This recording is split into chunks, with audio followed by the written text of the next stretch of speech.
All right, that's what it is. Now, let me get to the front pages of the various newspapers. I'll introduce my guest in the studio to you, and then we'll get into the major issues. This morning, by the way, we're looking at the Black Stars fiasco at the AFCON 2023. And don't forget that $8.5 million was the budget that was supposed to have been presented to Parliament to approve. But revelations coming from Okudzeto-Ablakwa actually indicates that Parliament did not approve that budget. We'll look at that issue here on the show. Now, the former president, John Dramani Mahama, is also very worried about the EC's decision to move the day of voting from the 7th of December to the 7th of November. Now, there have been some meetings. We've not been able to reach a resolution yet, but he believes that the reforms that the EC is intending to embark on will bring some chaos as far as the elections are concerned. We'll look at that also here on the show as well. Now, Gabby Otchere-Darko has finally said that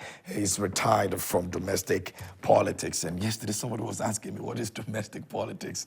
Anyway, we'll get to the chase on that. But before that, let's get into our newspapers and find out exactly what has been reported on the front page of Daily Guide. So, Daily Guide this morning says, new EC reforms will bring chaos, says the former President Mahama. It's part of our conversation this morning here on the show. So you can send your thoughts. What do you make of it? You can send it to our WhatsApp console, and we'll be looking at that a bit later here on the show. Cozy continues good gestures, also captured on the front page. And most young women having raw sex. Ghana Statistical Service has actually put that out. And so I don't know if you've heard about it. They say that 2 out of 10 men actually cheat on their wives. And a lot of men are very excited about this news because 2 out of 10, it means that we're trying. You know, we're trying. I will find out from Neil what he thinks about that. But 2 out of 10, I mean, really.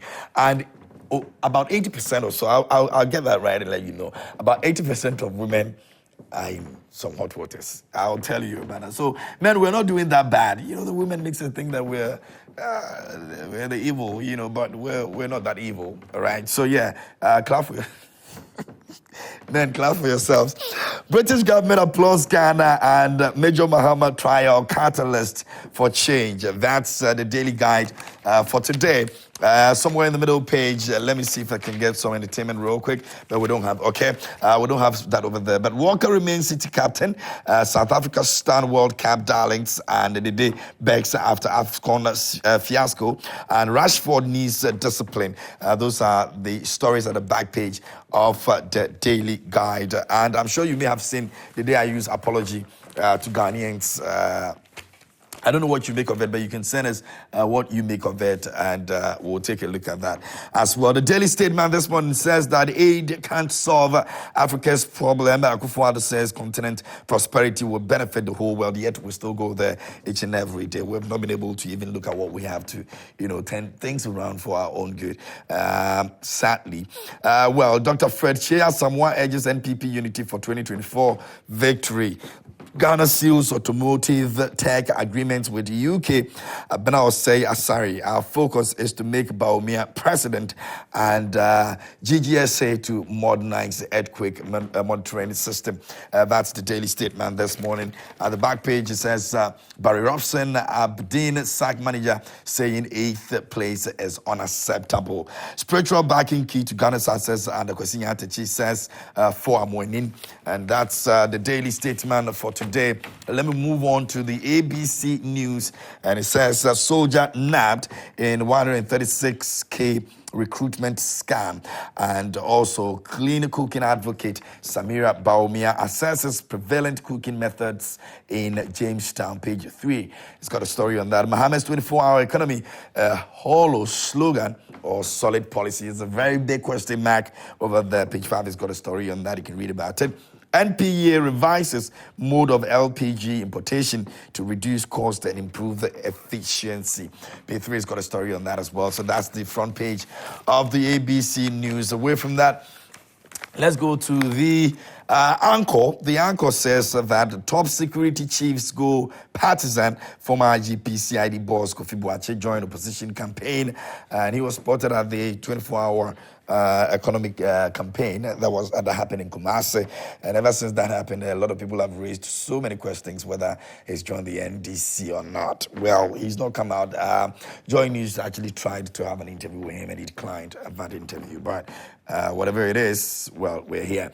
Organized French election in Yendi, Hajia Abibata petitions NPP neck, and Mansour Dubia roads abandoned, politicians, mining firms turn a blind eye, Prishti Abogoso mine crisis, Minerals Commission vows to protect jobs. And that's also the anchor this morning reporting on those issues. Now, the last one for me will be the finder. The new finder says that the NPA revises mode of LPG importation to reduce costs and improve the efficiency. Jinapo seeks large-scale minerals for dollar power, and FSRP to roll out a 2 million broiler project driven by ECOWAS with World Bank funding. All right, so that's also the reports over there. You might want to check out the details of it. And well, the back page, we don't have anything there. So that will be the new finder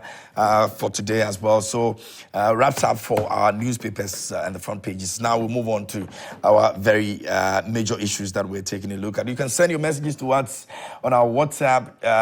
It's on your screens. And also you can do so on X. You can also do so on Facebook. Don't forget, we're streaming live on Facebook in real time. So you can drop your messages over there in real time as well. And you can do so on TikTok. Make sure you like the page, you share, and let others also know the conversation is on, and they can also be a part of it. All right. So in the studio this morning, we have Neil Owusu. He's joining us here for the very first time. He's coming from the NPP, National Communications, and also Peter Mensah will be joining us from the NDC, National Communications. He's also going to be here with us this morning. But in the meantime, Neil is here in the studio. Neil, good morning. It's your first time here on the show. Good morning to you and the viewers, and it's a pleasure having me on your show. Great. I'm really excited this morning. Okay. I mean, this is my first time on air, so I hope it goes well. It definitely has, it definitely has to go well. And you love our new studio, by the way. Of course. I've not been... Okay, oh, you've not been into the old ones. Yeah, the old one, I'm not sure you would have liked it. No. Yeah, we were restricted in so many ways. But, of course, this is our new place. And, we've been here since this year, late last year and this year. Oh, okay. In December, good to have you on the show. Thank you for having me. Great. All right. So, for the purposes of our viewers, now, Member of Parliament of North Tongu, Samuel Okudzeto-Ablakwa, has revealed that the House did not approve the $8.5 million AFCON budget before Ghana's participation at the tournament in Ivory Coast. Now, Ghana failed to progress beyond the group stage of the competition for the second successive time, but even before the dust settles on the team's poor performance, it is emerging that the Sports Ministry and the GFA failed to appear before Parliament to defend the budget for the tournament as required by law. Now, speaking on Love FM, on Tuesday, Mr. Ablakwa hinted that both the Sports Ministry and the GFA were strategically and strangely dodging when called upon to present the budget to Parliament, with flimsy excuses raising suspicion amongst some members of Parliament, including himself. Now, he quotes and says, "First of all, let me stress that I became suspicious when all efforts in Parliament to get the government and the GFA to disclose the amount of money they had budgeted for the AFCON that led to nothing. They were stonewalling. They were also coming up with all sort of flimsy excuses that they had not finalized the budget and that we should allow them to go and come and all that. But the point must be made that our laws and the Constitution is clear. The Public Financial Management Act is clear that you cannot go and spend public funds without parliamentary approval." And this has raised a lot of questions. Now, in fact, there have been an update of what our chances have been like in terms of what we've been able to spend and what we've been able to as in return on investment, if you like, when it comes to the Black Stars, and it's nothing to write home about. I'll be sharing that details with you over here on the show in the period that we've been to the AFCON and the kind of monies that we have spent and what we've not been able to make out of those monies. I'll be sharing that with you not just even the AFCON, but the World Cup as well. How much comes in and how much goes out. I'll be sharing that with you here on the show. But let me take the opportunity to introduce my next guest in the studio, who just joined us here, by the way. Peter Mensah has joined us from the NDC. Peter, good morning to you. How are you doing? I'm sorry I had to just do this quick, even though you just arrived. I'll let you settle a bit. Good morning and good morning to your viewers. We are managing in this system, There's only one thing that Ghanaians are hoping for, and that is December 7th to come. At this moment, everybody, every Ghanaian everywhere, is just hoping that December 7th will come so that we can go to the poll and then take a decision to change government so that at least there will be some form of relief to Ghanaians as it stands now. We just woke up this morning and we are being burdened with two key taxes. So every Ghanaian everywhere is just asking a question. Is the government that we voted for that touted itself, we are moving from taxation to production? It's a question that is out there, everybody is asking.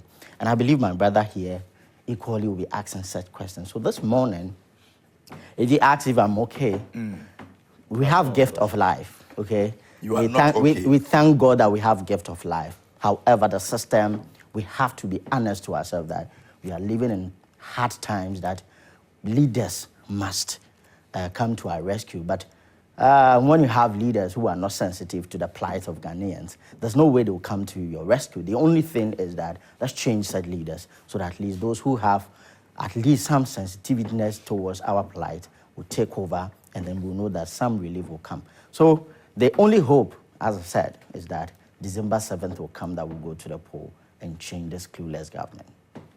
Clueless government, he said. I mean, hard times as in what? Globally.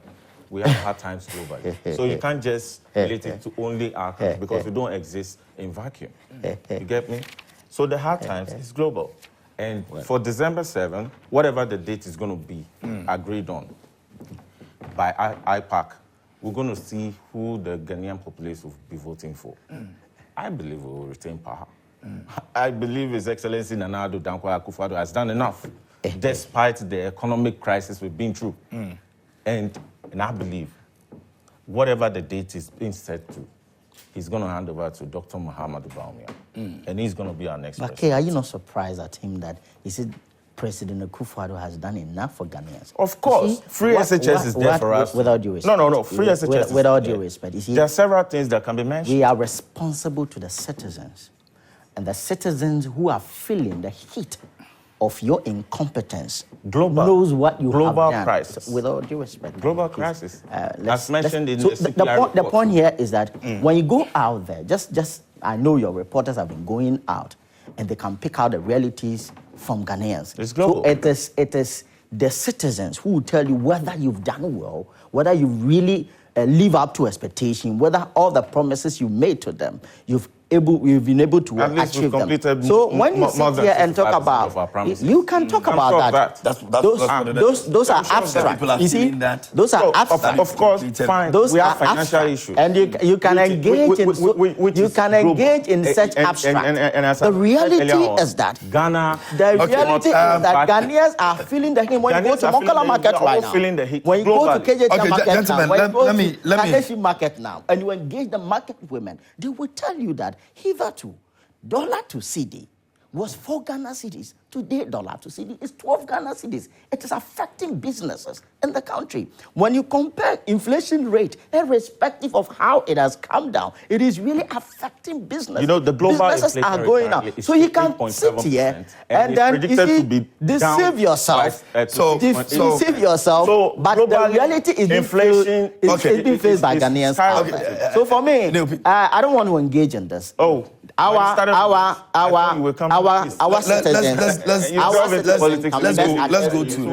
to our first issue. Let's go to our first issue. So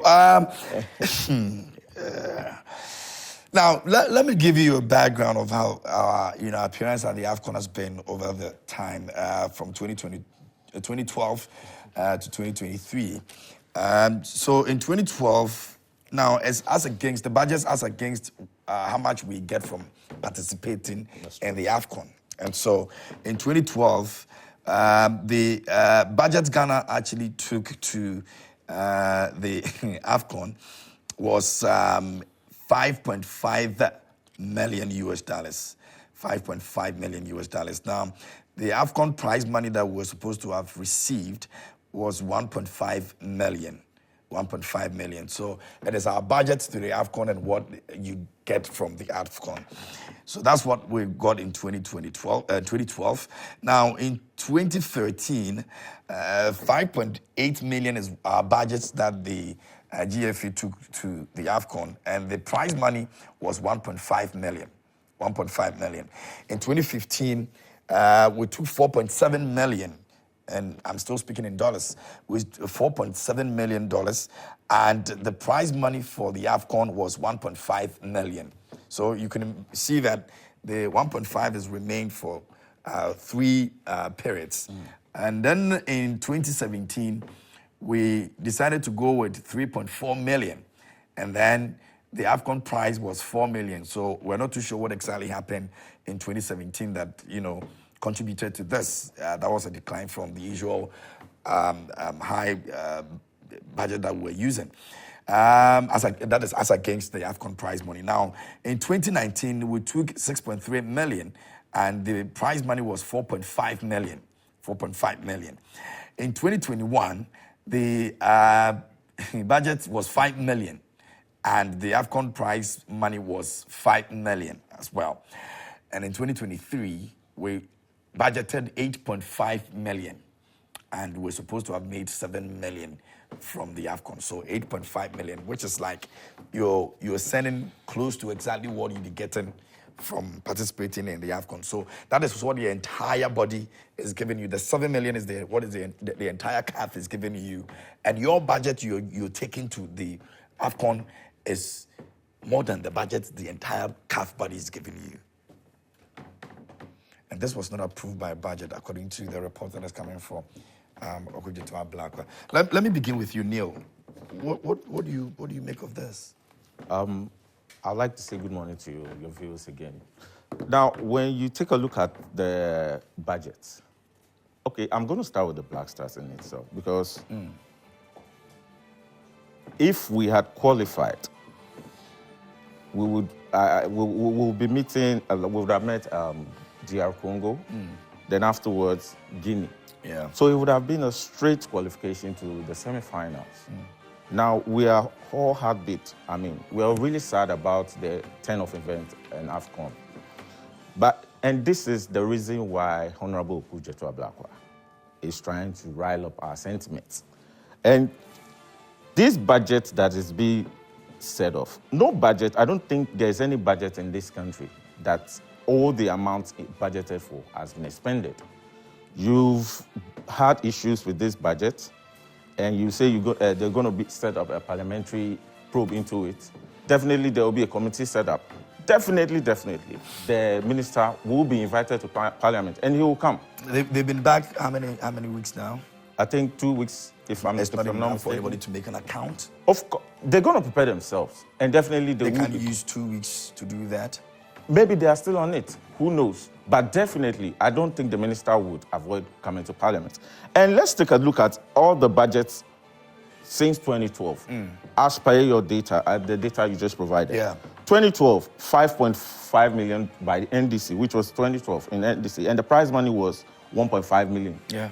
2013, 5.8, 1.5 million. I can go from there to 2023. But if you look at the chart there, you realize that the money, the budgeted money, it's always above the prize money. Yeah. And the only one that was the only one one was during $5 His Excellency Nanado's first year in power.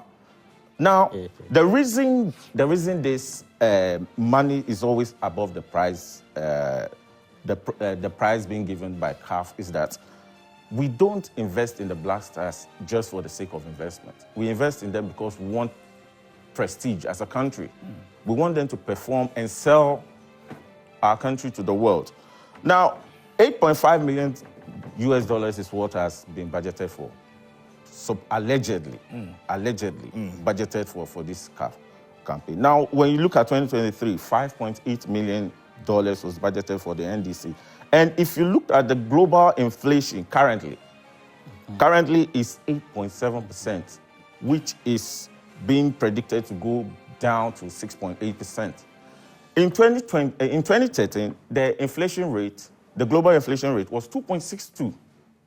So imagine pegging the $5.5 million which the NDC budgeted for in 2013 to our current inflation rate in 2023. You realize that it will balloon to close to $20 million. Is it not it? What point are you making? My point is that based on inflation rates, that is how come the prize money has steadily increased. Because if you look at the prize money for this AFCON, it's $7 million. Yeah. And the budget for it was $8.5 million. And I said I strongly believe all that money will not be expended. They will have ultimately, time. you can't spend all that money on that because Not you at all. didn't go far. So, honorable.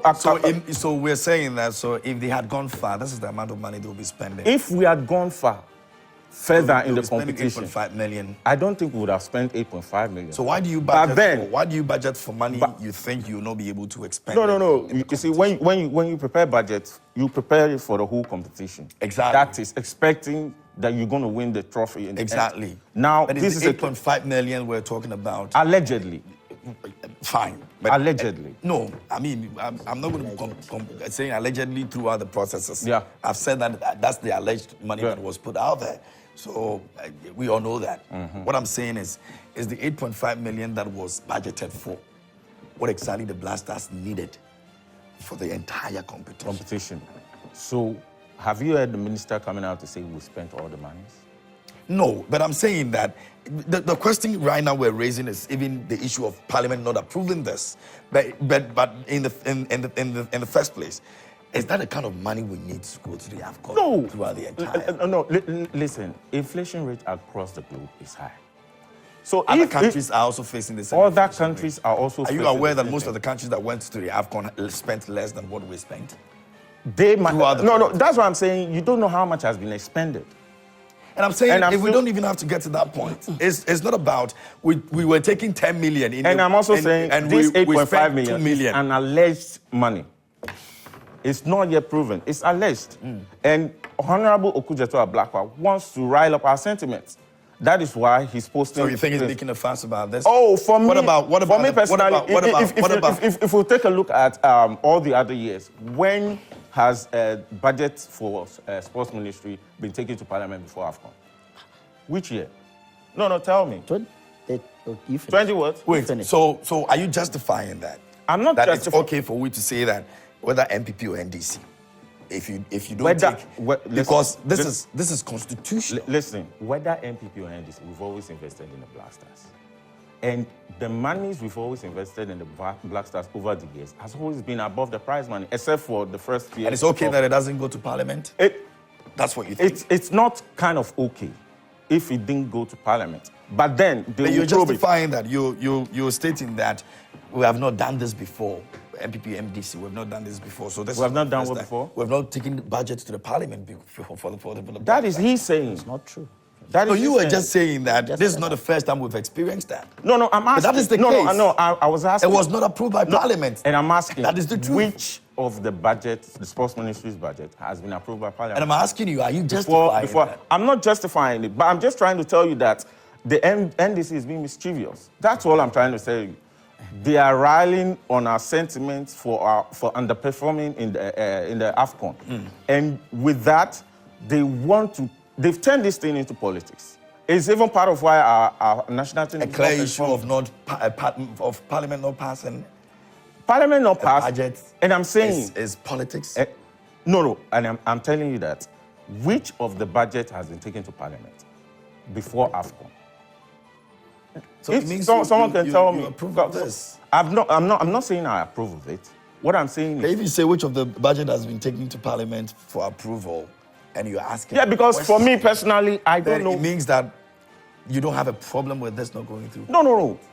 I have a problem with it not going to Parliament if it's constitutionally, constitutionally if it's to go through Parliament. But I'm just asking that which of it during the NDC time went through the same channel? I'm just trying to let you know the hypocrisy of the NDC in this. There's been budgets for the Black Stars that have gone to Parliament. Which one? Which of it? Let me get to you. Okay, you know something? You see, accountability is very key in deepening our democratic credentials in the country. So if you have a government who is really disturbed when accountability issues is mentioned, it calls for a worry. And my brother here should be worried as a young man that, you know, we are at a critical moment in our economy and we are going for an AFCON. And government just get up and a budget for $8.5 million. It's around 105 million Ghana cedis at a moment where we are being bombarded with taxes from left, right, center. We don't know what these taxes are being used for. Government is crying for money, and we just get up and then we are hoping $8.5 million is being called from our coffers for an AFCON that in one way or the other, even our preparation towards the whole AFCON, we were not determined to even take Ghana to any height that at least will bring glory to Ghanaians. So it's so baffling that you get a communicator sitting here defending and then even adduced to the fact that there has not been any budget that has budget that has gone to Parliament. That is false, and I need to prove that. Yeah, prove it. Go to 2016. I want to just reference the least amount, which is the $3.4 million he was talking about. It was a Kufuor government. That's a lie. The 2017 AFCON budget, which was $3.4 million, was approved in 2016 by President Mahama government. You can go to Modern Ghana online to check AFCON 2017 budget. It was approved in 2016 by President Mahama government. So if you sit here and say that there has not been any budget, AFCON budget that has gone to Parliament, that is a lie. Please don't sit on public. No, I did not say there is no. I say tell me. There's difference between tell me and I know. So you see, that is where we try to and I know. Justify our wrongdoings with precedent that does not even exist. And you should not condone that. You should not even engage yourself in that in the first place. That's point number one. Okay. Yeah. Article 179 is clear in our Constitution. When you read Article 179, Clause 2, it says that the estimate of the expenditure of all public offices and public corporations, other than those set up as commercial ventures, the Section B, shall, in respect of payments charged on the consolidated fund, be laid before Parliament. So, irrespective whether somebody did it or not, you don't even look at whether somebody did it previously or not. This is constitutional mandate that you should send this budget to Parliament. When you check the Article 178, it talks about the withdrawal processes as well. So everything has been provided in the Constitution. This is clearly a constitutional breach. You did not take the budget to Parliament. It's a constitutional breach. Don't look for any other excuses to justify this. You see, that's my problem with the MPP. Whenever they are at fault, then they are jumping helter-skelter, finding excuses that does not exist to justify all those flimsy things that they have done.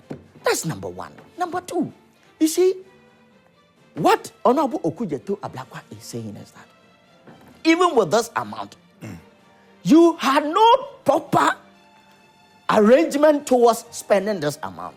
You just jump in. There were no proper details, no briefing. There were several calls, attempts calling on GFA and the Minister for Sports to come and then account on this.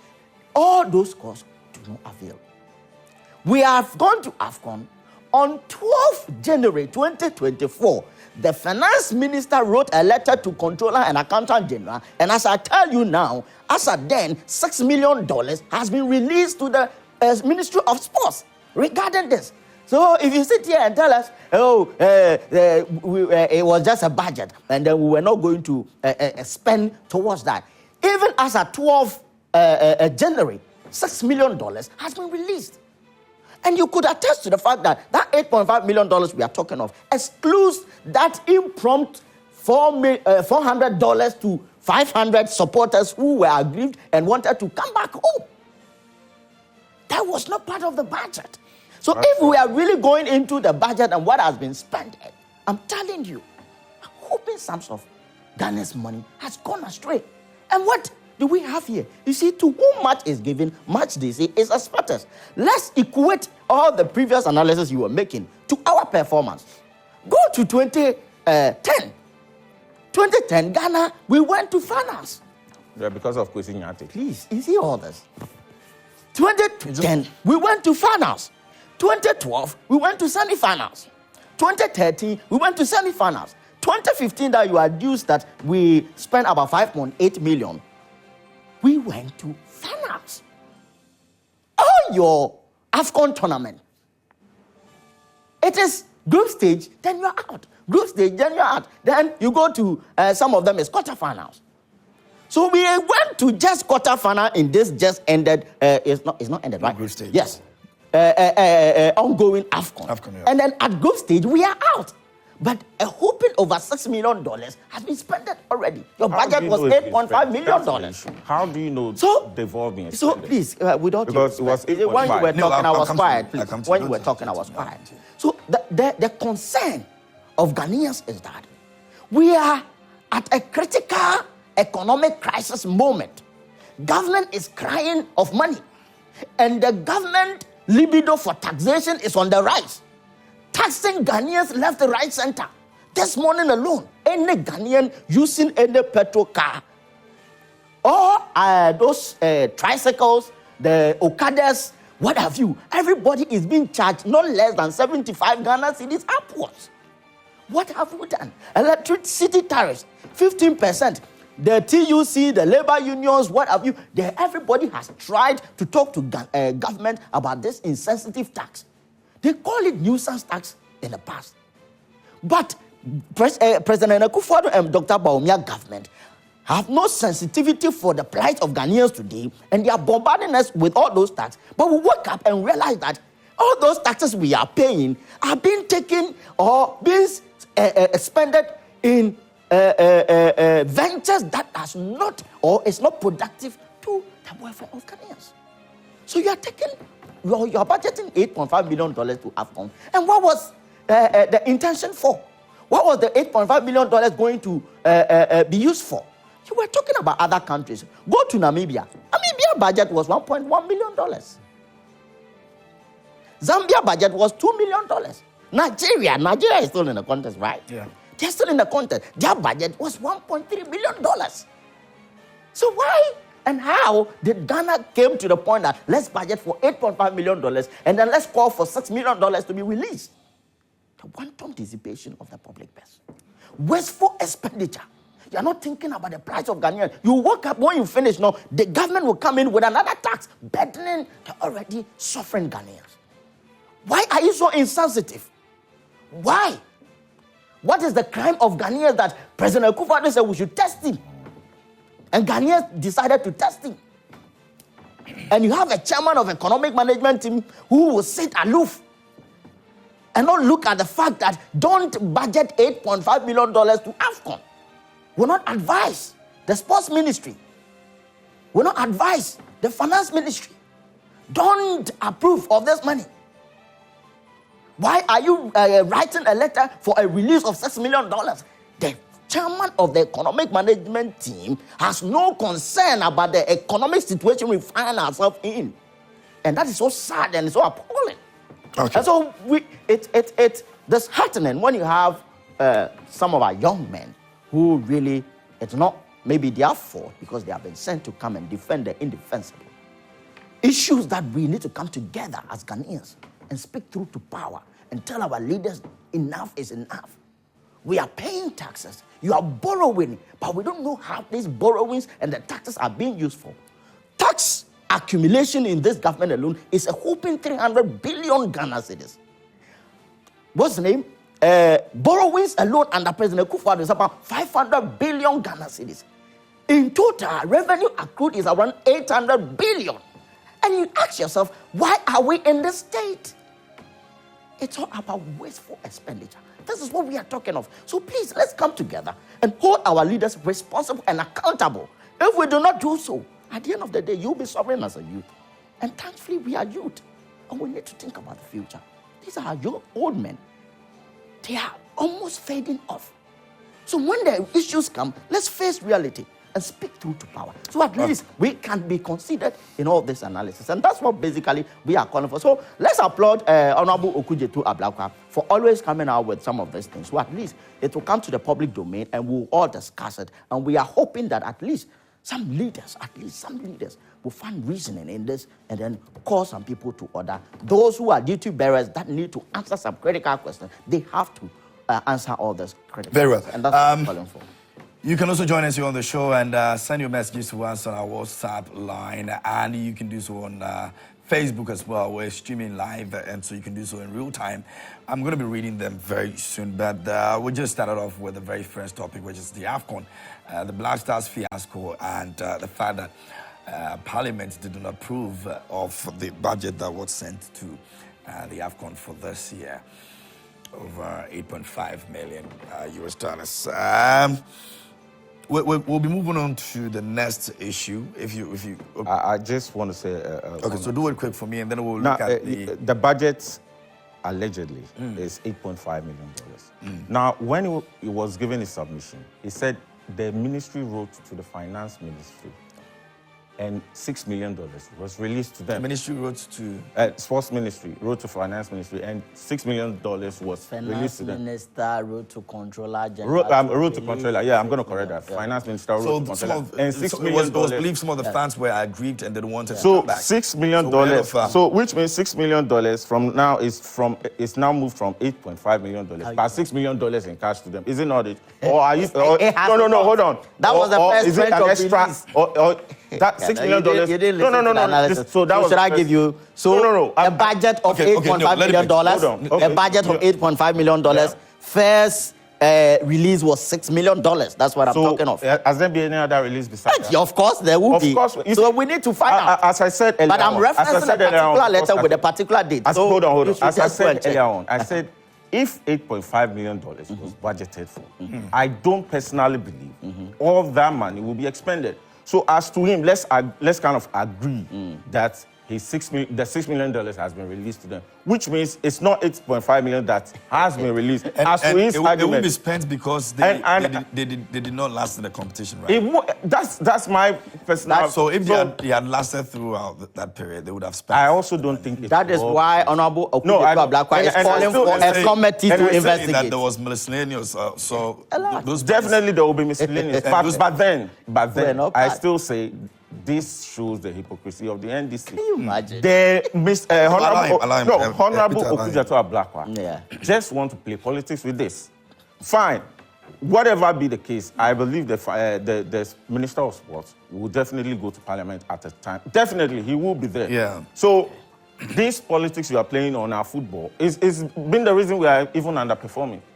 Yeah. It's the reason we're underperforming. So people are speaking about issues of national interest. No, speaking of issues of national interest, in terms of the monies, it has to be accounted for. That I believe, personally believe. But I'm also saying it's an alleged money just to rile up our sentiments because we've underperformed in the tournament. I expected us to go not below the semi-finals. Okay.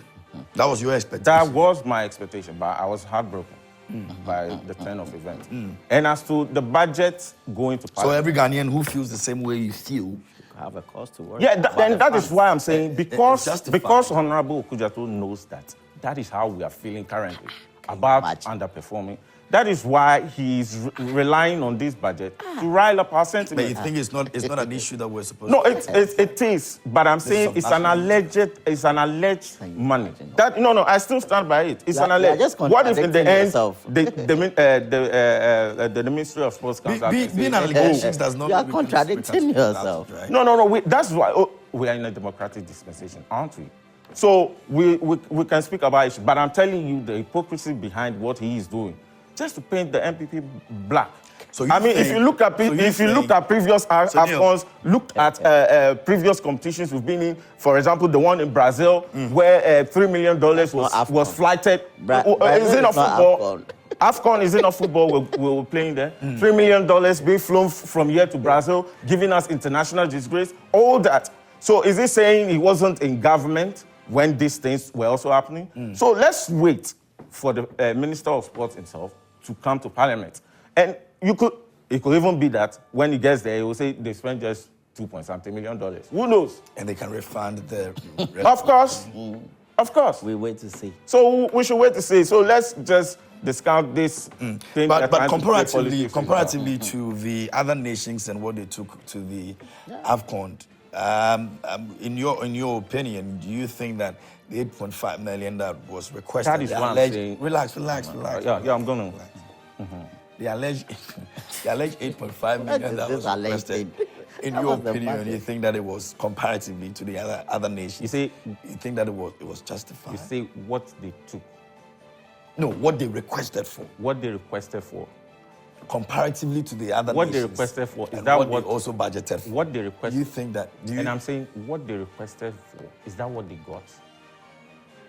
It's not even about. It's about the request that I'm talking. No, as for budget. No. If you are budgeting, if you are personally budgeting for something. No, this is a personal question I'm asking. And I'm answering you. I don't want us to go into. Nigeria budgeted for $1.3 million. Ghana budgeted for $8.5 million. See, and it's a request that was made. Yeah, it could be that they will get all, they won't get all. Okay, that's the point I'm trying to make. They made a request of 8.5 million. What I'm saying is, comparing that to what other nations made request of from their country, do you think it's justified for us to, or the GFA to have made that amount of request? The GFA to have made. So it's not even a government issue, it's GFA issue. No, that's what you just said. It's a GFA issue. It's neither and I'm still going to make the point that I'm asking you a very simple question. And I'm answering you, but you're not letting me answer. No, the way you're answering it, it's still going to go back to the same. I'm asking what I'm saying is, okay. In your capacity here, I'm just asking you that. Comparing what we requested for, good, and what other nations requested for.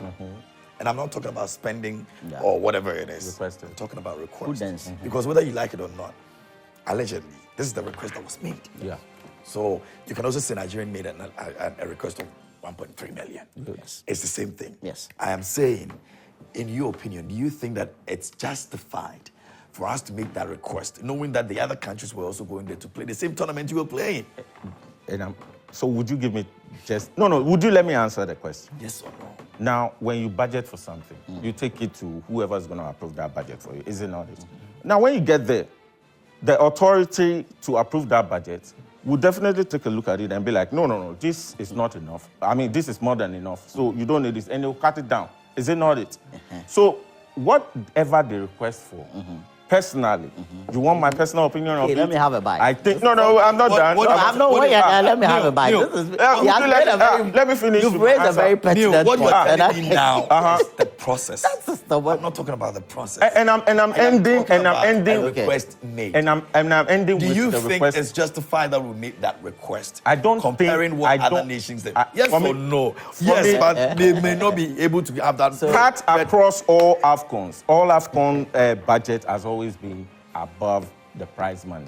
That is how it's. We are not talking about. So for me, I'll personally suggest. Okay. And to the footballing, those in the football fraternity, that they should cut on their budget because NDC time it was above prize money. You're still doing politics with it, but it's no, I'm being realistic with it. It's not being politics. This was not even about politics. And I'm also just a minute. Okay. No, do it quick for me because we need to move on to the next topic. So the point is that there was lack of prudency here.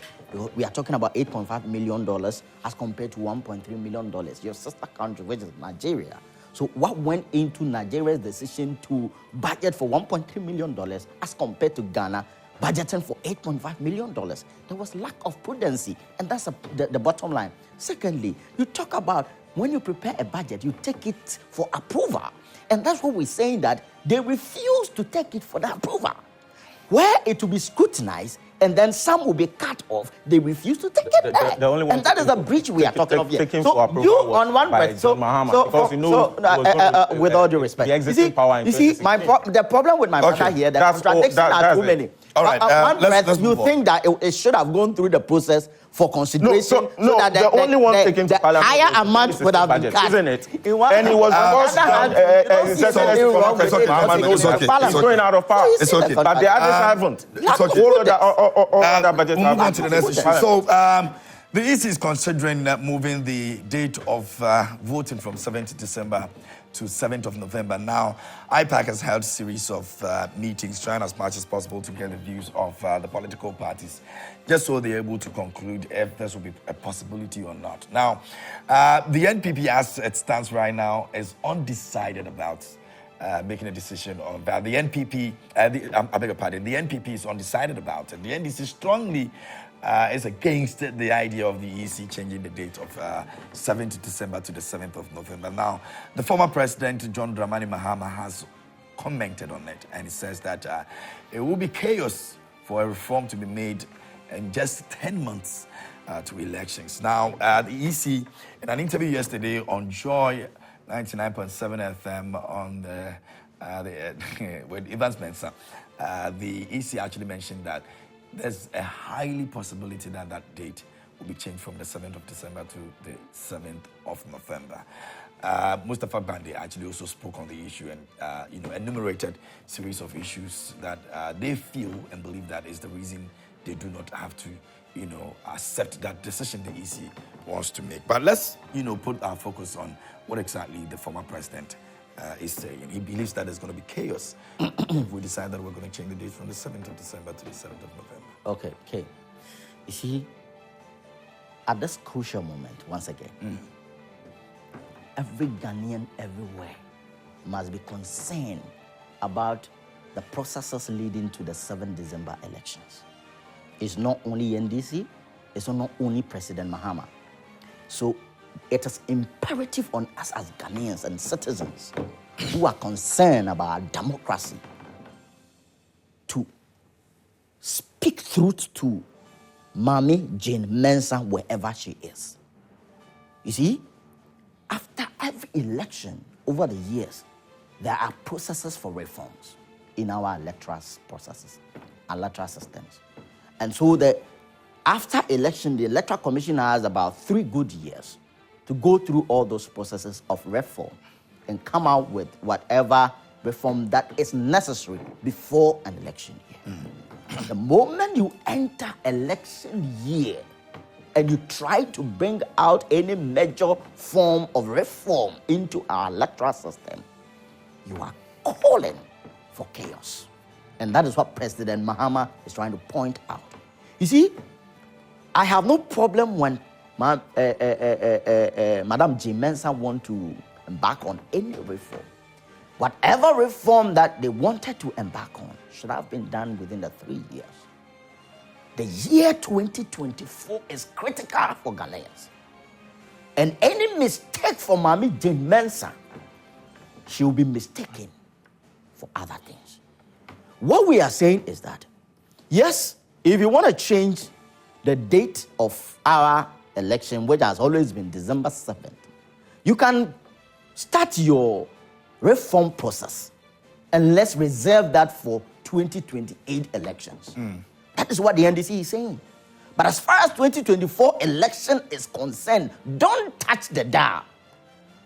Let's tell Mami Jane Mensah, don't touch the dial. You see, we have stated that we are not going to court as far as 2024 election is concerned. And let's make that point clear. Everything is the vote of Ghanaians that are going to count. And NDC is ready to police the vote of Ghanaians come December 7th. Ghanaians are prepared and they are ready for December 7th election. Madam Jane Mensah should not touch any dial as far as those areas are concerned. She talked about indelible ink, and then President Mahama even stated that yesterday as well. Over the years, indelible ink has been a critical mark, even as per constitutional provision and the CI of the Electoral Commission, just to mark anybody that vote. In our current electoral system, we have manual verification and we have electronic verification. We don't have a complete electronic verification system. It is manual and then electronic. So bringing this manual and electronic verification system for an electoral process, there is a need for that mark on any voter that comes through the voting process. So at this point, if Mami Jane Mensah want to change the system, it is neither here nor there. Ghanaians are not ready for such changes. And you know the reason why we are debunking all those sort of reform. If you give the window for the Electoral Commission to make a single change, it is a floodgate for them to touch every aspect of the process. So Ghanaians should understand the point we are coming from, the angle we are coming from. If you give Mami Jane Mensah and her cohorts the opportunity to touch any major reform now in the electoral process, it's a floodgate for any change. But the issue of the indelible ink, Yes. the EC rep on Newsnight, on the last message yesterday, stated that they have not categorically said that they're not going to use it. It's part of the CI they want to send to Parliament. It's part of the CI. But they have not concluded. So that's what I'm saying. It's part of the process. But you see, some of these things, and that's why we said that they had 3 good years. Most of these major decisions, you do proud engagement, proper stakeholder engagement before you bring it out. Because the moment we enter into an election year and you bring out such reforms, it's a recipe for chaos. And that's what President Mama is saying. What is the NDC scared of in terms of the change? No, you see, the point is that it is clear that Ghanaians want change. It is clear that Ghanaians want change. And the EC wants to have the change early enough. You don't want that? No, you see, the December, thing is that November comes I just made a statement. If you want to change and the EC is giving you the change in November, I just made a statement. You know, we said that through our Director of Election, Dr. Omani Boama, we said that we are not entirely against maybe you trying to reform to change the date of election. However, we are saying that begin the processes for your reform. What's the late change going to do to the elections? No, you see, I said something. The moment you give Mami Jane Mensah and her cohort the opportunity to touch the dial, it's a floodgate for them to touch any dial in the system. That's what I'm saying. But you're going to be informed of any other change before it's made. So it's not about you are going to be informed. The processes have been going on now. You give them the opportunity. NDC has been invited. That's what I'm saying. has been invited. The moment you give them the opportunity to make any major changes, it's a floodgate. It's an opportunity but they can't make for them to be making. And that is what we are resisting, because it's a critical year. We said that you should have done all this engagement within the 3 years that you had. If you refuse to do all those engagements, this is a critical year. This is not a time that you need to touch this down. This is not a time that you need to bring such major reforms. Will open other doors for yes, to do other things that you will not be aware of? That is the point. How? That is the point. That is the point. Because these processes, they've informed you. You are part of Obviously, they want to inform you with one. What would they do again that they won't? That is what I'm saying, that they want to inform you with one. And we're saying that. And do the others without informing you? Is that what you're saying? I'm telling you. And we are saying that all this engagement could have been done within your first 3 years. Then we all sit down and judge all and know that, yes, is this right? Because, yes, all things are helpful, all things are lawful, but not all things are helpful. And then also, everything has its own time. There's time for everything. So, yes, you want to do this, but this is not the right time. We are saying that reserve all these reforms for the next election. But as far as this election is concerned, you see, let me tell you something. When Ghanaians woke up in the morning and a typical trader is going to the market, what he or she is thinking of is that my small revenue I have today, when I go to the market, will he be able to cater for the things I am going for? The moment he or she gets to the market, things escalate. Things are going up. So people are not able to meet their revenue target today, but the expenditure is always on the rise. Why? There are so many taxes here and there, and people are burdened. And when they cry out, they don't reach out to anybody. Even at the moment of crying, they are being still burdened with extra taxes. They don't know where to go to. And their hope is that, let's wait for election period to come. We don't want anything that will cross carpet in our electoral process.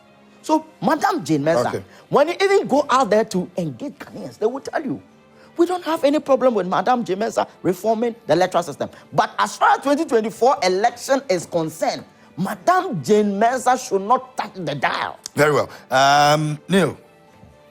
You see, the NDC with its disingenuity. Peter, I want to ask, when did you guys stop going to IPAC? When did you guys start boycotting IPAC? For some time, but we are back to IPAC. You're back to IPAC. So your first meeting in IPAC is this year, isn't it? Yeah. Good.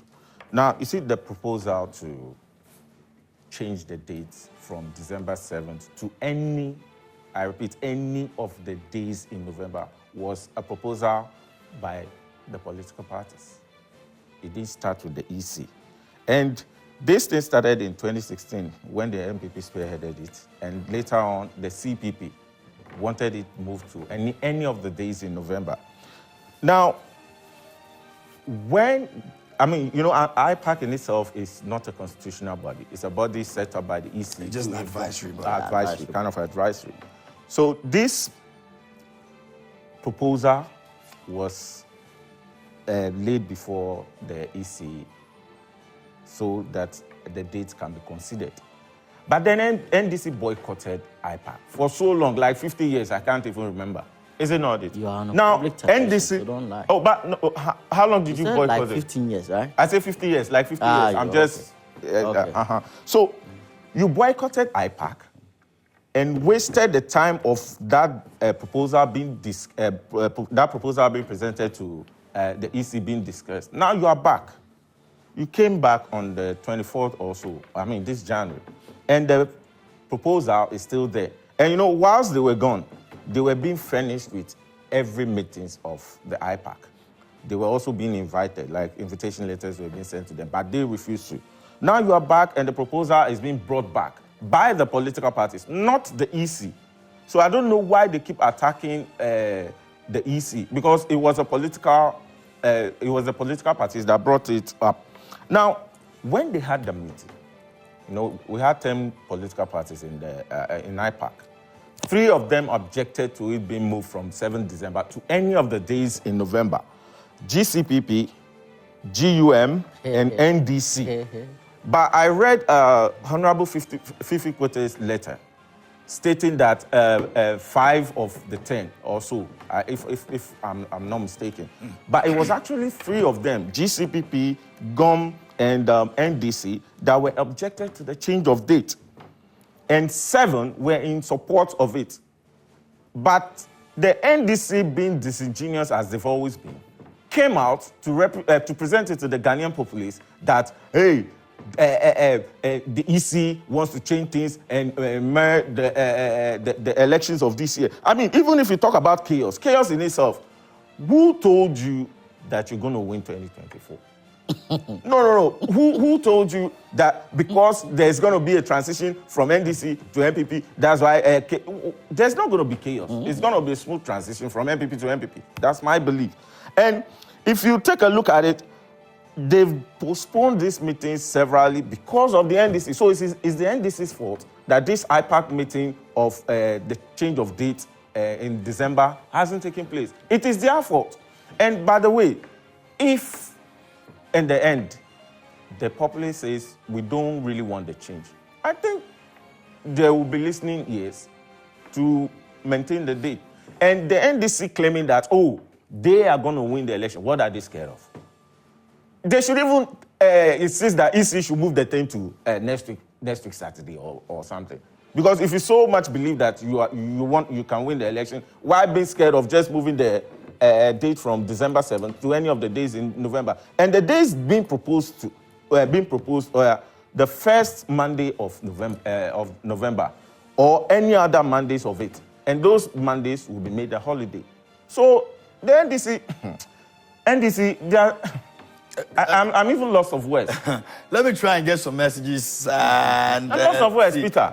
Please help me with the screen and let me get some messages from our viewers. You can join us here on the show by sending your messages. Let us know what you think about the AFCON fiasco and also the change of dates, the proposed change of dates for the elections this year. The former president, John Dramani Mahama, believes that there's going to be chaos if it's moved. And so we're looking at that.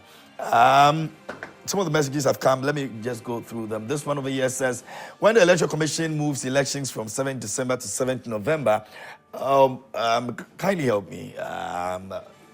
Team, help me with this. I need the WhatsApp console back. So we're going to be getting into that, but we'll also be looking at Gabby Otchere-Darko, who has announced retirement from active politics and then put in domestic politics. We'll be looking at that. He cited a couple of reasons why he's leaving, and also spoken about the NPP as well. He mentioned the NPP. I'll tell you why he mentioned the NPP.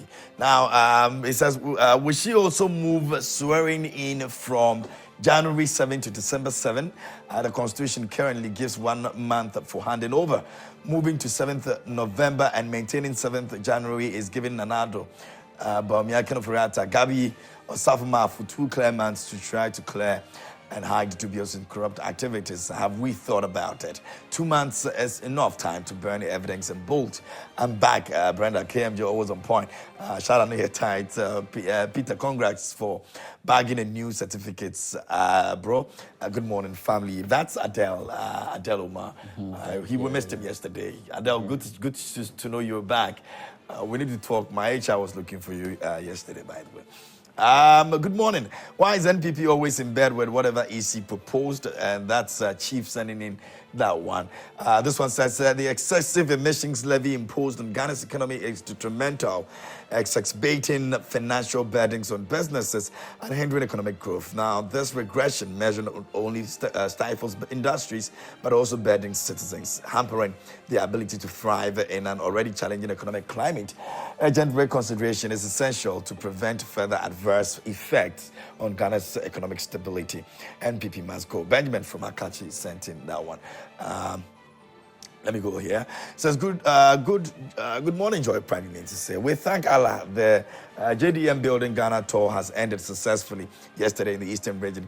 Whether the EC changed the date for the election or not, we don't. We know JDM is going to win this election. Is this 2024 election? Inshallah, the Ghanaian needs the change. Zinel Abdin Mohammed from Chiase constituency sent in that one. This one says, good morning to you, KMJ, and your panelists. What is happening to our dear nation? Everything chop chop, no sympathy for the people. KMJ, what the NPP rep is saying is even annoying. The reason of Black Star underperforming is as a result of your government and your officials selecting coaches and players for the team. In fact, the corruption is too much, but the paid and corrupt institutions conducting researches about corruption will come out telling us that the corruption index is 43 upon all this loot and share going on in this country. In this current administration, my regards to incoming MP for Mion constituency, Alhaji Musbau, and to remind the good people of Mion that our fire service training school has been taken to Wungu with the perception that we don't deserve it. So no vote for Ayaba again. What reason accounted for that? Because I don't think this should be a reason for them to, take that away from you guys. Good morning, KMJ. The NDC man in your studio is doing the usual rehearsed talk. If $8 million US was budgeted, the question a Blacko should first ask is, what was all the money spent? If all is spent, then GFA has a question to answer. In this case, GFA has not said all the money is spent. It was the same Blacko who lied that Commissioner of GRA has left the country with his family. Nobody is holding him accountable for lying. He thinks that he is holier than any other. We all witnessed how NDC mismanaged the economy despite the fact that there was not only any global crisis. John Mahama landed Ghana at the doorsteps of IMF without any justification. EC must also put on hold its intended reforms for now. Sadat in Tamale. Thank you, Sadat. Last time, this is from Zenu Central, says if the Electoral Commission boss, Jean Mensa, has anything to reform, she should reform herself first and learn how to announce presidential results once and not more than 4 times anymore. Any attempt to subvert the will of the Ghanaian people would help Ghana and it will end Ghana well. Okay.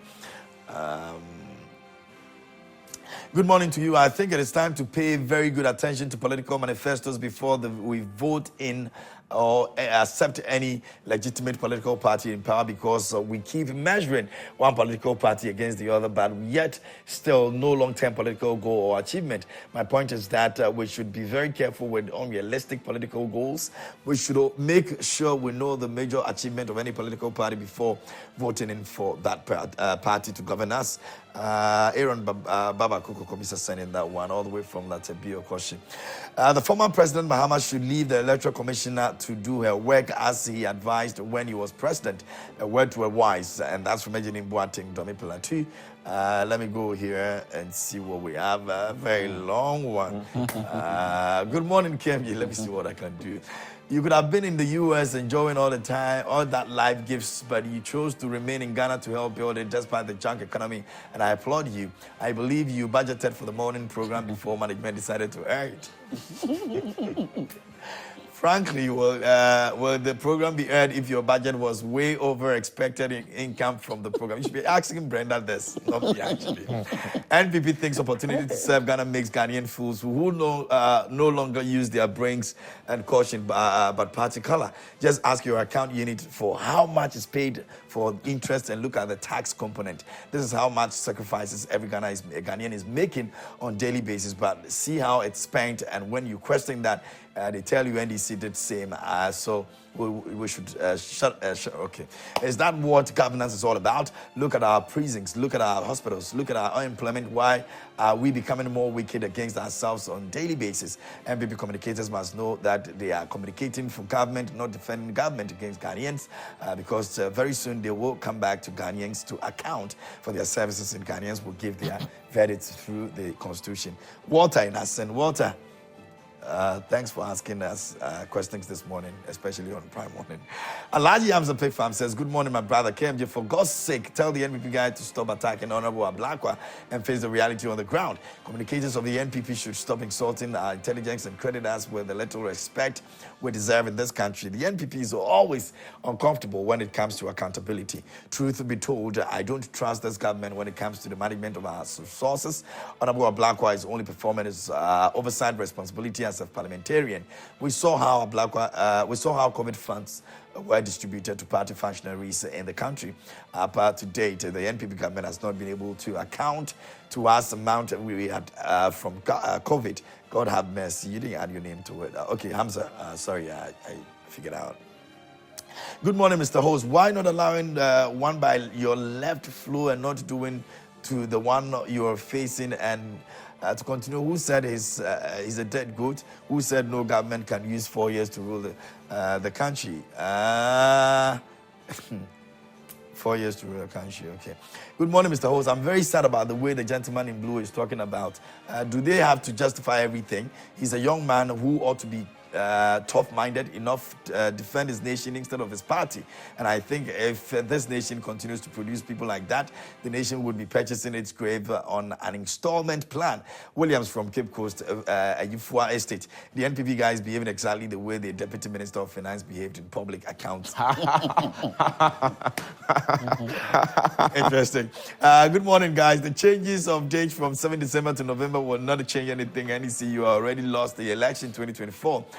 From President, we know, former President, we know you, and the Ghanaian know that you are a great liar, and you will not win anything election again in Ghana. Your hands is full of blood.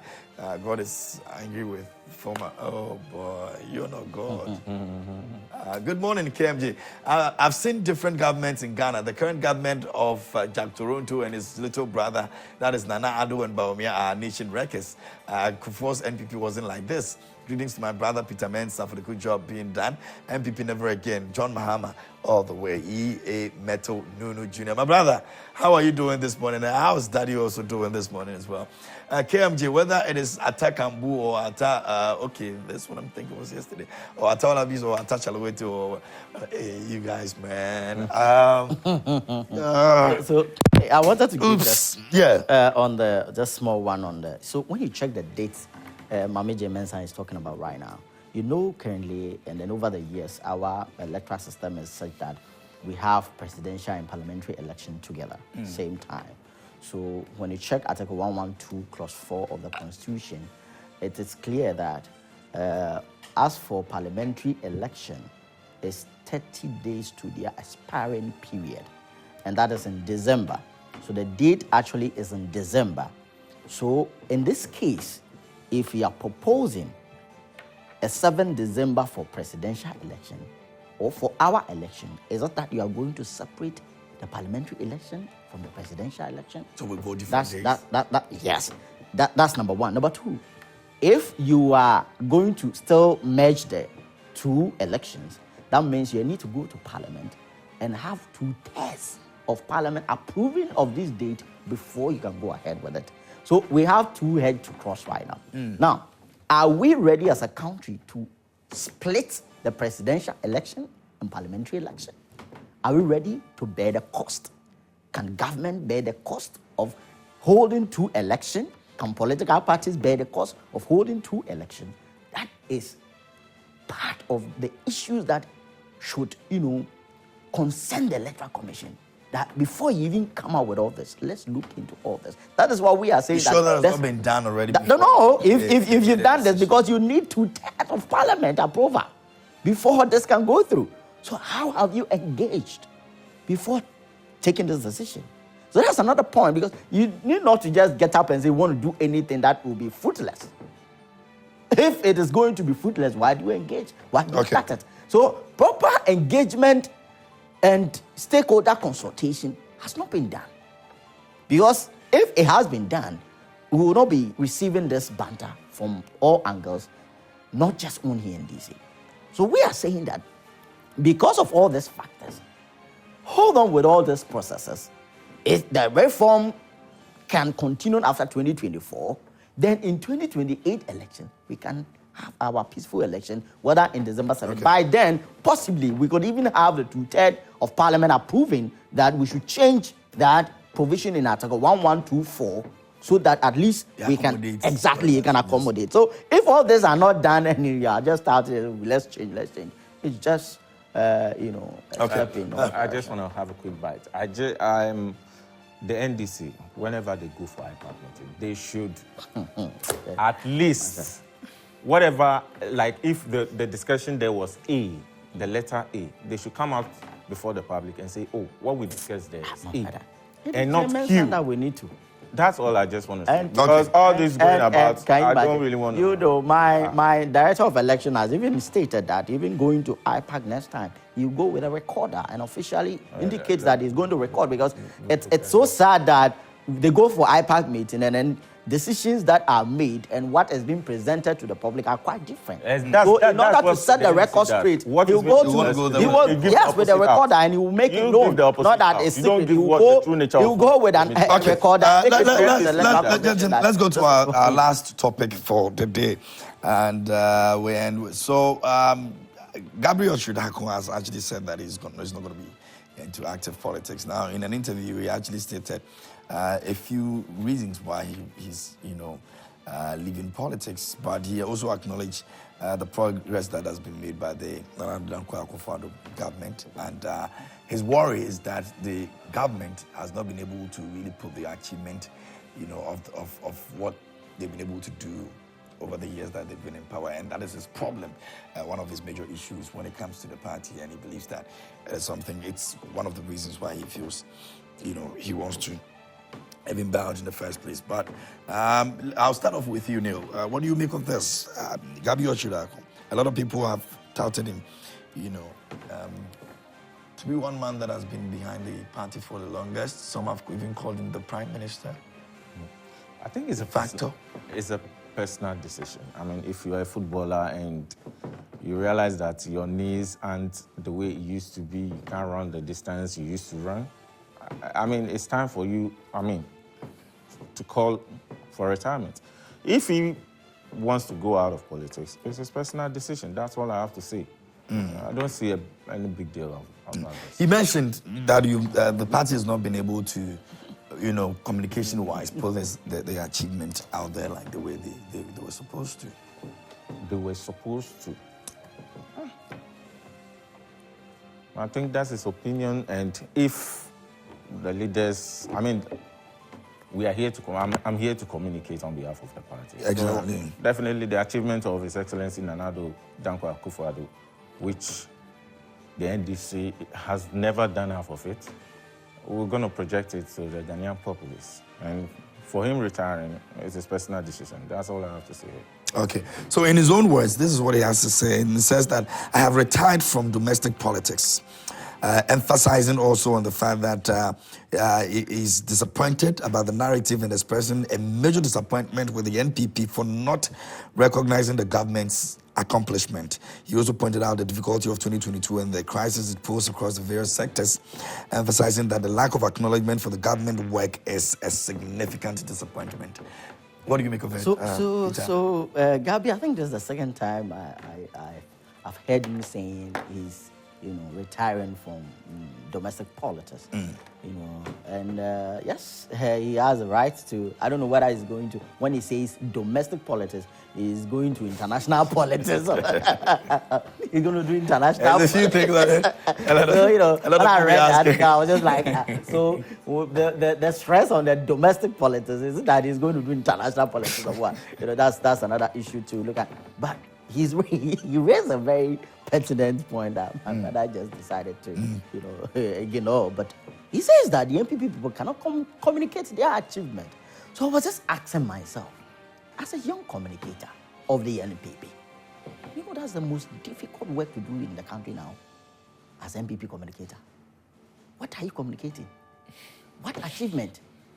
That $1 to CD was 4 Ghana cedis, and we had economic messiah who said, that's an incompetent management. That is why we have 4 Ghana cedis to $1.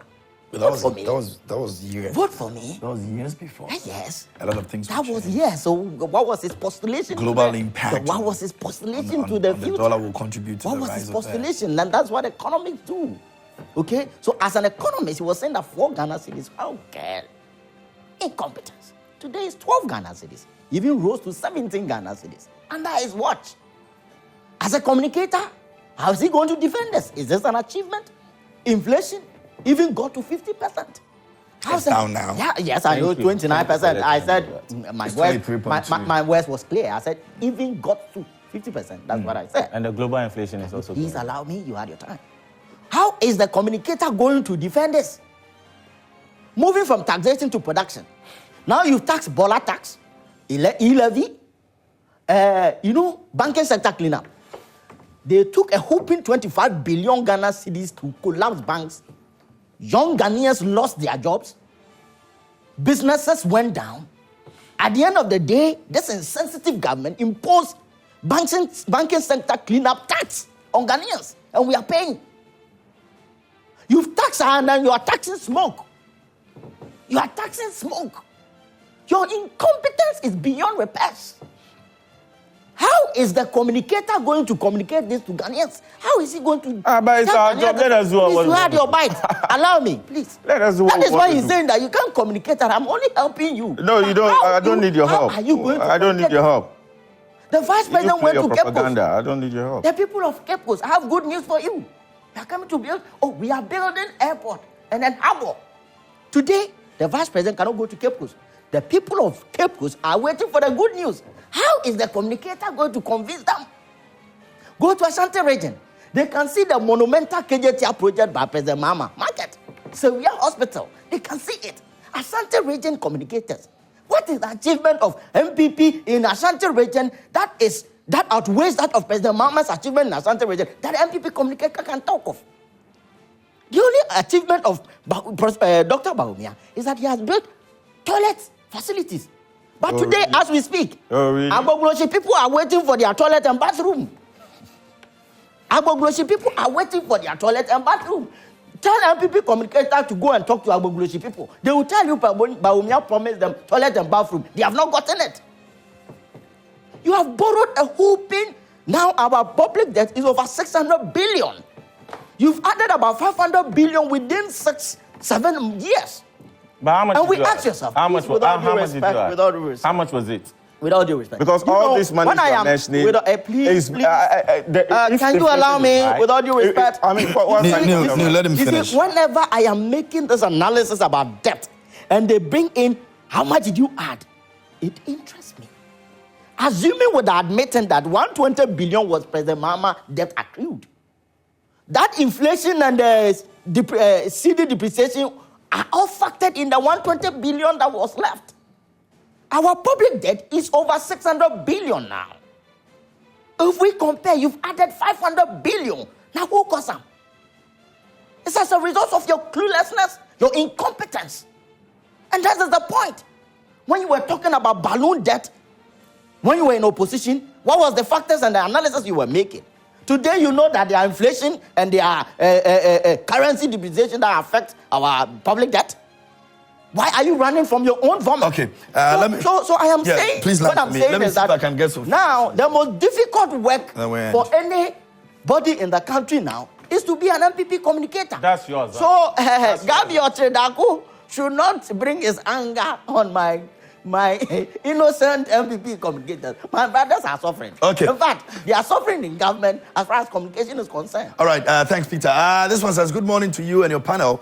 Tell the MPP man that his own prime minister has spoken, that the MPP has not done enough, so please, they should pack their problems and leave on the 7th of December. Let me go to this message. It says, good morning, Joy Prime. I really don't know what the NDC guy is putting across. If the NDC knew for sure they are winning 2024 general elections, should they be worried over the month or a day elections are held?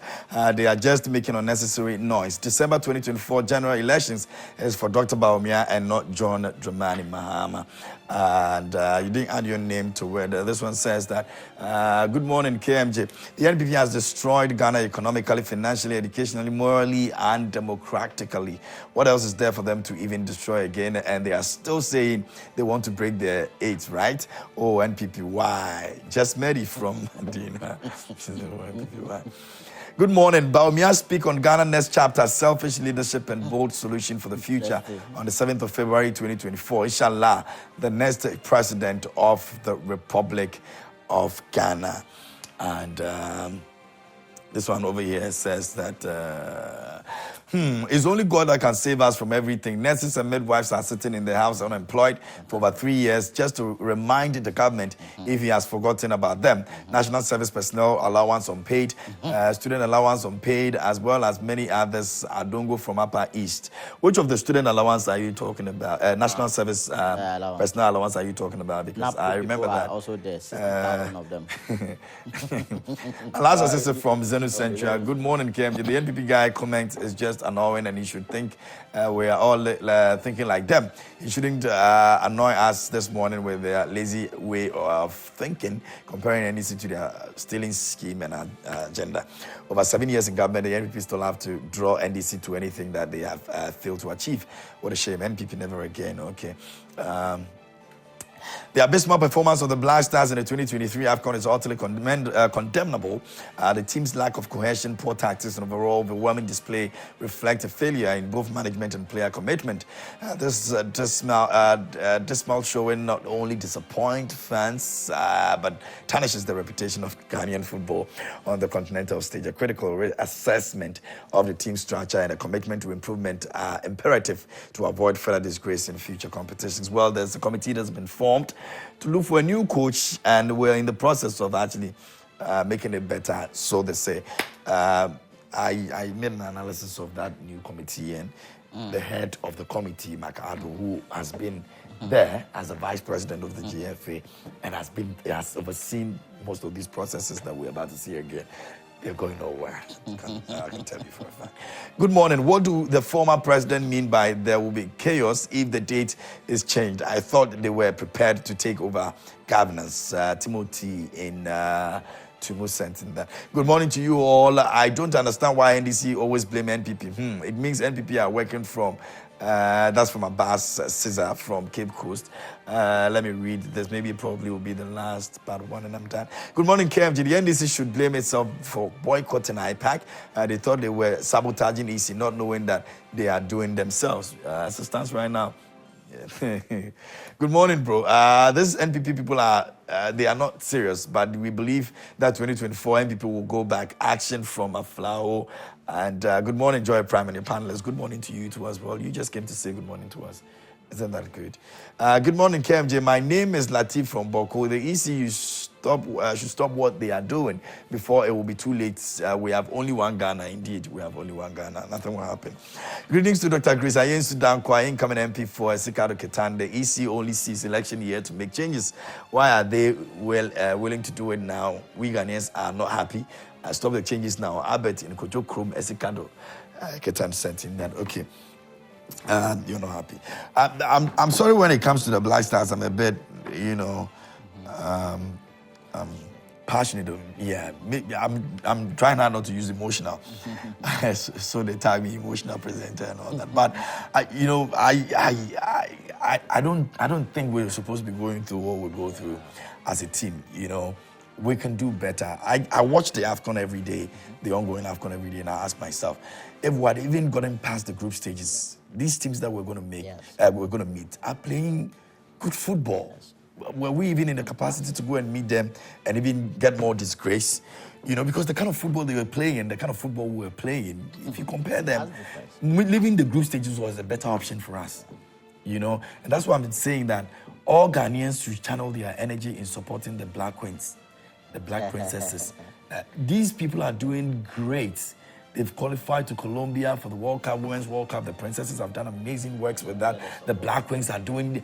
Yes, we know they don't get support from GFA. They only tweet and they only go and post in their page. When they win, they go and put the Black Queens have won again. That's it. They are not getting any financial support. And we all know this. We all know that since from NDC, MPP, whatever, the attention has always been with the Black Stars and not the Black Queens or the Black Princesses. And this is a fact. We know. The kind of support the Black Stars are getting, if the Black Queens are getting even quarter of that, they would have been incredible everywhere. And so I'm asking everybody, just go and support the females. Everything female football, please support it.